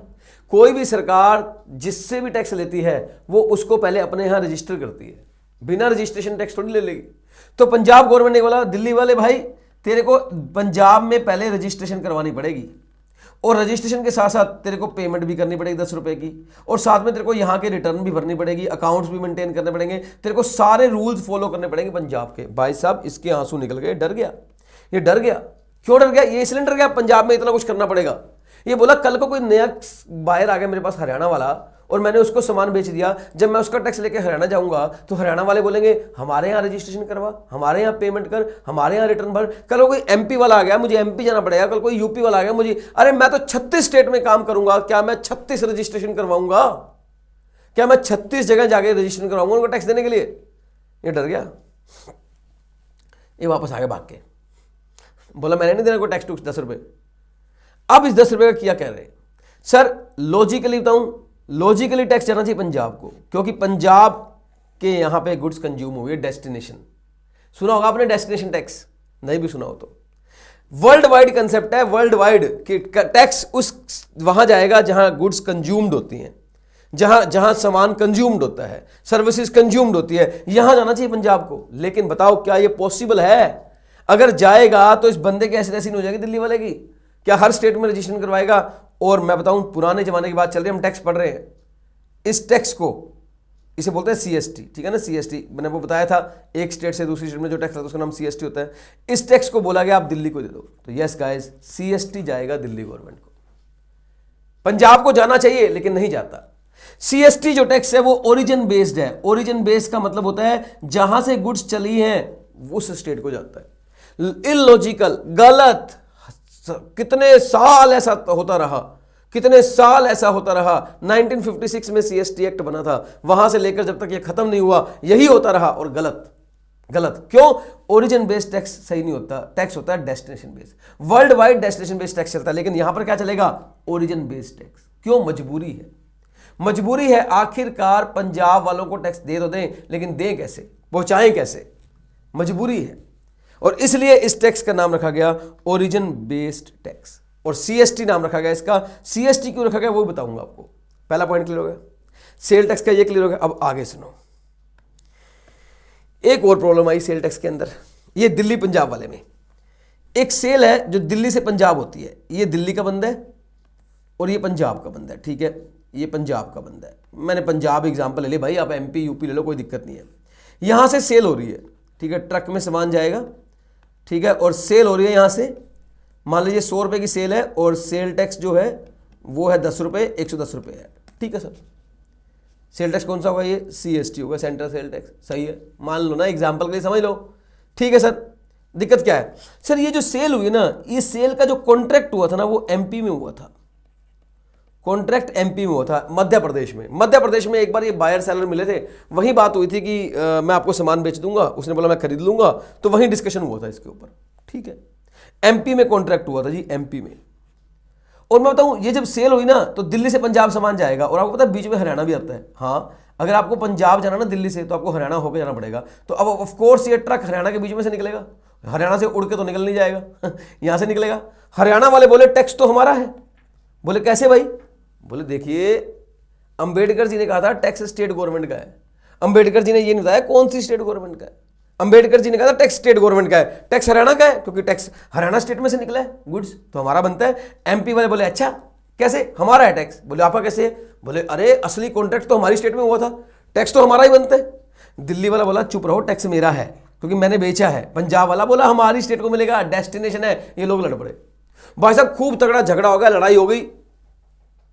अंत में मोदी जी को वहां आना पड़ा। बोले खामोश, क्या कर रहे हो, लड़े जा रहे हो। बोले मोदी जी आप बीच में मत आओ याद करो अंबेडकर जी की वो बात, जब उन्होंने कहा था कि टैक्स किसका है?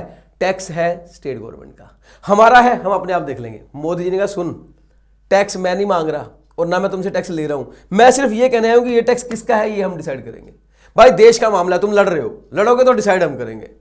तुम्हारा टैक्स स्टेट का रहेगा, स्टेट ही लेगी, स्टेट ही लगाएगी, हम कुछ नहीं बोलेंगे, लेकिन कौन सी स्टेट का होगा वो हम डिसाइड करेंगे। सारी स्टेट बोली ठीक है मोदी बताओ कौन सी स्टेट का होगा। मोदी जी कहते इसके लिए हमें अपना लॉ बनाना पड़ेगा, और उस लॉ का नाम रखा गया central sales tax. Central sales tax. तो गाइस समझो, लॉ सेंटर ने बनाया है, मतलब पार्लियामेंट ने बनाया है, प्रोविजन पार्लियामेंट ने बनाई है उसके अंदर सारी, लेकिन इसकी पावर जो है लगाने की, वसूलने की, वो स्टेट के पास ही है। और इसमें लिखा गया कि ये टैक्स उस स्टेट को मिलेगा जहां से गुड्स की मूवमेंट स्टार्ट हुई है, जहां से गुड्स की मूवमेंट स्टार्ट हुई है, जहां से गुड्स चलना स्टार्ट हुआ है, उसी स्टेट को मिलेगा, यानी कि दिल्ली स्टेट को मिलेगा। और इस प्रकार ये झगड़ा पूरी तरह खत्म हो गया। और फाइनल आंसर क्या आया? सेल टैक्स दिल्ली का है, सेल टैक्स स्टेट का है। अगर लोकल सेल टैक्स है यानी कि वैट है, वो तो है ही है स्टेट का, उसमें तो झगड़ा भी नहीं है, दिल्ली से दिल्ली में गया तो दिल्ली को ही मिलेगा। लेकिन अगर सीएसटी है, इंटर स्टेट सेल है, वो भी दिल्ली का है, वो भी मतलब स्टेट का ही है, लेकिन कौन सी स्टेट का है? जहां से गुड्स मूव करेंगी। लेकिन इसका लॉ सेंटर की लिस्ट में लिखा हुआ है, लॉ सेंटर की लिस्ट में लिखा है, पैसा स्टेट की जेब में ही जाएगा। प्लीज टेल मी क्लियर और not clear? I hope it is clear.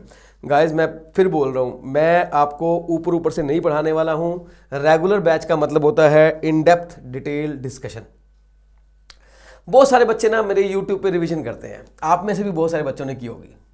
आज आपको रियलाइज हो गया होगा कि जो मैं यूट्यूब पे करवाता हूं वो तो 1/10 होता है, वो तो 1/5 होता है बड़ी मुश्किल से। मतलब वो मैं 20% करवाता हूं आपको, लेकिन बहुत सारे बच्चों को वो भी अच्छा लगता है कि सर वो भी बहुत सारा था हमारे पास होने के लिए, वो अलग बात है।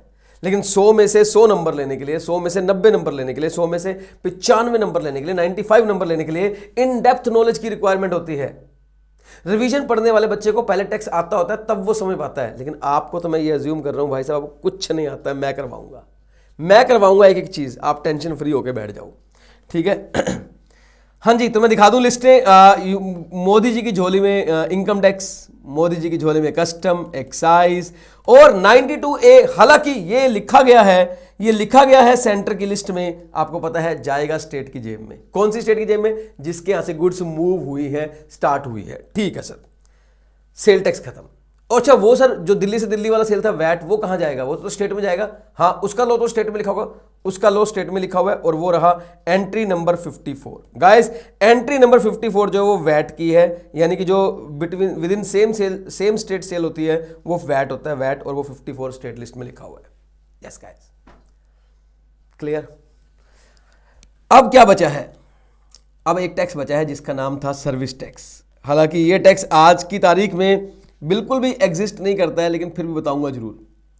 देखो 1994 में, अच्छा सुनो, अंबेडकर जी ने कहा देखो मैंने लगभग सभी टैक्सेस का बंटवारा कर दिया है, मैंने इनकम टैक्स भी दे दिया है, मैंने एक्साइज भी दे दिया है, मैंने कस्टम भी बांट दिया है, मैंने सेल टैक्स भी बांट दिया है, मैंने सारे टैक्स बांट दिए हैं, लेकिन कल मैं रहूं ना रहूं ये जमाना तो रहेगा, ये देश तो आगे बढ़ेगा, टेक्नोलॉजीज आएंगी, नए नई चीज़ें आएंगे, नए जमाने आएंगे, नए तरह के टैक्स भी आएंगे, लेकिन उस वक्त मैं नहीं होऊंगा उन टैक्सेस को कॉन्स्टिट्यूशन ऑफ इंडिया में लिखने के लिए। तो फिर कौन लिखेगा? फिर पावर किसको मिलेगी? तो उन्होंने कहा कि अगर कोई नया लॉ होगा, प्लीज ध्यान सुनना, अगर कोई नया लॉ लाना होगा तो जो रूलिंग पावर है, रूलिंग अथॉरिटी है, यानी कि जो सत्ता में है, जैसे बीजेपी आज, जो जो जो जो रूलिंग गवर्नमेंट है वो चाहे तो नया टैक्स बना सकती है, यूनियन लिस्ट में एंट्री में लिखकर नया टैक्स बना सकती है, पार्लियामेंट उसके ऊपर लॉ बना सकती है। तो मोदी जी ने उन्होंने बोल दिया कि फ्यूचर में जब भी कोई नया टैक्स लाना होगा, रूलिंग अथॉरिटी जो है, रूलिंग गवर्नमेंट जो है वो ला सकती है, लेकिन नया टैक्स होना चाहिए, पुराना नहीं। बोले ठीक है। 1994 की बात है, कांग्रेस पावर में थी, Congress is the ruling government, और इसके फाइनेंस मिनिस्टर थे doctor Manmohan Singh. Oh my God, what a wonderful finance minister. Manmohan Singh से बेहतरीन कोई फाइनेंस मिनिस्टर हुआ ही नहीं। आफ्टर ऑल भाई इकोनॉमिक्स के बाप थे ये, अभी भी है। प्राइम मिनिस्टर भले ही ये अच्छे रहे नहीं रहे, मैं उस पर कोई कमेंट नहीं करूंगा, लेकिन फाइनेंस मिनिस्टर ये सुपर्ब रहे। और 1994 में जब कांग्रेस सत्ता में थी तो फाइनेंस मिनिस्टर मनमोहन सिंह ने एक नया टैक्स इंट्रोड्यूस किया, नया, उसका नाम था सर्विस टैक्स। मनमोहन सिंह ने अपनी स्पीच में कहा जब हम गुड्स के सेल परचेज पर टैक्स लगा सकते हैं तो सर्विसेज के प्रोवाइड करने पर क्यों नहीं लगा सकते? हमें सर्विसेज के ऊपर भी टैक्स लगाना चाहिए, इससे देश को आमदनी होगी, देश को रेवेन्यू मिलेगा और देश चलाने में हमें मदद मिलेगी। और उन्होंने एक टैक्स इंट्रोड्यूस किया, सर्विस टैक्स। शुरू में 3 सर्विसेज के ऊपर लगना शुरू हुआ था, धीरे धीरे नंबर ऑफ सर्विसेज के ऊपर लगना शुरू हो गया, लेकिन आज ये बिल्कुल खत्म है। हाँ, इसे लाया गया था यूनियन लिस्ट के थ्रू। यूनियन लिस्ट में of course entry number 92C से लेके आए थे, लेकिन 92C में इसने वर्क नहीं किया, इसे 97 से रन किया गया था। तो जब भी सर्विस टैक्स की बात आती है मैं बोलता हूं एंट्री नंबर 92C एंड 97। तो गाइस एक और टैक्स मैंने बता दिया, ये भी मोदी जी की झोली में आ गया, मतलब कांग्रेस की झोली में था बात उस टाइम। तो हाँ जी, 92C सर्विस टैक्स, और 97 जो है वो रेजिडरी एंट्री है। रेजिडरी मतलब बची हुई, ब्लैंक एंट्री, कोई नया टैक्स लाना हो इसके थ्रू भी ला सकते हैं, तो उसमें भी लिख दिया सर्विस टैक्स। स्टेट लिस्ट में बता चुका हूं आपको, entry number 46 agricultural income, 51 alcoholic for human consumption, opium, narcotics, 52 important नहीं है, पढ़ लो आप, entry of goods into local area, and 54 is VAT, very important. तो यस गाइस, ऑलमोस्ट सारे टैक्स बढ़ चुके हैं। यस और नो? बच्चा कहता जीएसटी उसकी बात मैं अभी नहीं करूंगा, वो फिर कभी करेंगे। जीएसटी की बात मैं यहां कर ही नहीं सकता। जीएसटी को लेकर आने में बड़ी लंबी कहानी थी, कैसे लाया गया बताऊंगा, बड़ी लंबी कहानी थी। कॉन्करेंट लिस्ट, इस लिस्ट में दोनों गवर्नमेंट के पावर है टैक्स बनाने की, लॉ बनाने की, लेकिन यकीन मानो इसमें कोई भी टैक्स नहीं है, जीएसटी नहीं है इसके अंदर, डोंट वरी। क्यों? एक आर्टिकल है, आर्टिकल 254, और वो पता क्या कहता है कि अगर कोई मैटर कॉन्करेंट लिस्ट में है और उस पर दोनों गवर्नमेंट मिलकर लॉ बना रही हैं, सेंटर और स्टेट, मतलब पार्लियामेंट और स्टेट लेजिस्लेचर, और कल को कोई लॉ कॉन्फ्लिक्ट हो गया, कोई मैटर कॉन्फ्लिक्ट हो गया, तो सेंटर की चलेगी, स्टेट की नहीं चलेगी। सेंटर विल प्रिवेल, और भाई सेंटर प्रिवेल करेगी, स्टेट बनाई क्यों? तो यहां कोई लॉ नहीं है, यहां पर basically civil and criminal matters है, यहां पर basically civil and criminal matters है। जैसे बताऊं एजुकेशन, एजुकेशन है यहां पे, जैसे मैं बताऊं इसके अंदर मैरिज, डाइवोर्स, तो भाई यहां पर जो ये लिस्ट है ये हमारे काम की नहीं है, क्योंकि टैक्स नाम का इसमें कुछ भी नहीं है। तो yes guys, I have done, मैंने आपको बता दिया है, क्या क्या बता दिया मैं बता दूं। मैंने क्लास स्टार्ट की, व्हाट इज टैक्स, टैक्स क्या होता है, फिर मैंने बोला डेफिनेशन ऑफ टैक्स, टैक्स की डेफिनेशन क्या है, फिर मैंने वो बताया थर्ड चीज क्या था, विच गवर्नमेंट, कौन सी गवर्नमेंट को टैक्स जाएगा। देखा आपने क्या सीक्वेंस को हमने पकड़ा है, किस तरीके से हम पकड़ रहे हैं। अभी हम नहीं पहुंचे what is direct and indirect, वो हमारा अगला टॉपिक है, वो हमारा अगला टॉपिक है कि डायरेक्ट क्या होता है, इनडायरेक्ट क्या होता है। लेकिन पहले ये पता लग गया, एक टेबल मैंने बनाया है, वो देख लो यार, जल्दी बोलो। इनकम टैक्स सेंट्रल गवर्नमेंट, कैसे पता लगा, entry number 82 of union list. Excise duty, sir पहले बताओ कौन सी गुड्स पे पूछ रहे हो, अरे मैं वो पूछ रहा हूं, लीकर, ओपियम, नैरकोटिक्स, इनके ऊपर पूछ रहा हूं। अच्छा इनके ऊपर पूछ रहे हो, तो फिर state government, entry number 51 of the state list. और टोबैको एंड अदर गुड्स पे central government, entry number 84 of the union list, ठीक है। Custom central government, entry number 83, ठीक है। सर्विस टैक्स 92C एंड 97, वो है central government. VAT VAT VAT, ओ state government, sale tax तो है ही स्टेट का, तो कौन सी entry, 54 of the state list. CST, ये भी स्टेट गवर्नमेंट को जाएगा, हालांकि लॉ पार्लियामेंट ने बनाया है, लेकिन जाएगा स्टेट को ही बोलेंगे हम। और एंट्री नंबर है 92A of union list. GST, हालांकि GST अभी आपको नहीं पढ़ना, GST के बारे में नहीं सोचना, लेकिन फिर भी लिख लो आप, लिखना चाहो तो। इंट्रा स्टेट सप्लाई क्या होता है, फिर कभी इंट्रा स्टेट सप्लाई है तो दोनों गवर्नमेंट को मिलता है, सेंटर स्टेट दोनों को, इसीलिए आप कभी नाम सुना होगा, CGST, SGST, दोनों को मिलता है, दोनों को। और ये आर्टिकल 246 कैपिटल A के थ्रू आया, किसी एंट्री के थ्रू नहीं आया भाई साहब। और अगर मैं इंटरस्टेट सप्लाई की बात करूं तो ये खाली सेंट्रल गवर्नमेंट को मिलेगा, और ये आर्टिकल 246A के थ्रू आया है, और इसका नाम है IGST, ठीक है, लिख लो बस यार, ये लिखने के लिए है, ऊपर वाला याद करना है। तो गाइज प्लीज टेल मी, आप लोगों को टैक्स क्या होता है, टैक्स कौन सी गवर्नमेंट को जाता है, टैक्स की डेफिनेशंस क्या है, इज क्लियर और नॉट क्लियर। मैं फिर बोलूंगा, हमारी क्लासेस का पर्पस है ब्रॉडली समझना, इन डेप्थ समझना, प्रैक्टिकल क्वेश्चंस करना, ढेर सारे, सब कुछ करना। तो आज की क्लास को हम यहीं तक रखेंगे, अगली क्लास हम कल पढ़ेंगे, जिसमें आएगा what is the types of tax, direct कौन सा होता है, इनडायरेक्ट कौन सा होता है, ये हमारा अगली क्लास का कंटेंट है। इस पर भी हम खूब सारा टाइम लगाएंगे, सो दैट आप कंसेप्ट को इजीली समझ पाएं। तो आज के लिए इतना ही, मिलते हैं next time, till then bye bye.